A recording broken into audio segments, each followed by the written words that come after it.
Hi there. Let's talk about floating your rate and locking your rate.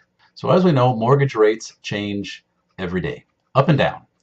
Mortgage rates are determined by mortgage-backed securities, or what we call mortgage bonds. Those are bought and sold on Wall Street every 5 minutes of the day. They're up and down, up and down. When the mortgage bond is high, then interest rates on mortgage loans that day are going to be lower. When the mortgage bonds decrease in value, then the mortgage rates have to increase. So I'm sitting here watching this, a live feed into Wall Street, and it kind of helps us predict, are rates going to get better or are they going to get worse based on these mortgage-backed securities. So when you have a purchase contract, you can then lock in an interest rate. So whatever rate is available that day, you can lock in your rate. So it's done, solid, it's set. So it doesn't matter if mortgage rates go up or if mortgage rates go down. Your rate is locked in and it will not change. So what is floating? Floating your rate simply means we're gambling, hoping that rates get better, that they get lower, then we can lock in a lower rate. But floating, of course, is a gamble. If rates increase and they don't come back down before it's time to close your loan, then you'll be forced to lock in at whatever rates are available that day, which may be higher than originally in the past when you could have locked previously. So, would you like to see the live feed into Wall Street, the data that I'm watching for my clients? This is my computer screen. Let me go ahead and see if I can zoom this in a little bit more. Okay, so what we're looking at is right here is the Fannie Mae 30-year 4.0 bond.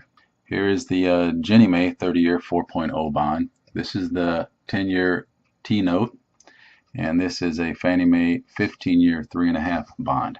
Everything red on the screen is bad, and anything green is good. So here is today's mortgage bonds. You can see they're decreasing in value, which means mortgage rates are trending upwards. If we go down here, we can see a historical chart. This chart shows us every single day. Each one of these red or green candlesticks is a single day.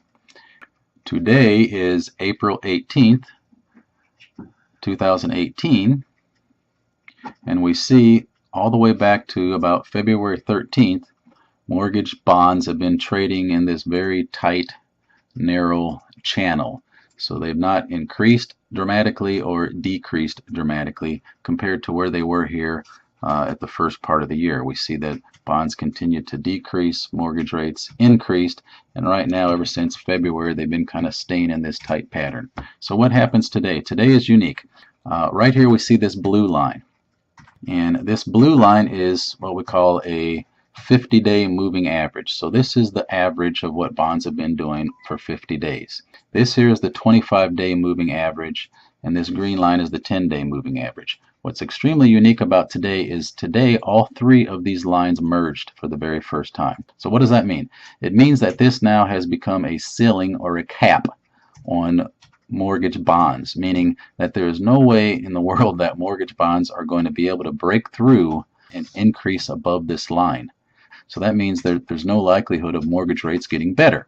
But however, there is the downside that mortgage rates could get worse because bonds can always decrease. So here's today, the red line, mortgage bonds decreased. And we can see that over here. Mortgage bonds went down 20 basis points, 27 basis points, 19 basis points.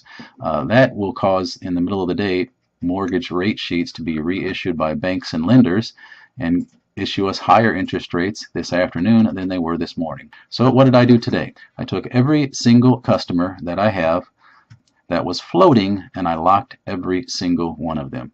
This was the right thing to do because it's not possible for mortgage bonds to increase, but there is a great deal of possibility for mortgage rates to increase. If they go down to the next level, which they will at some point this year, these bonds go down to the next level, then mortgage rates will increase to the next level and they probably won't recover.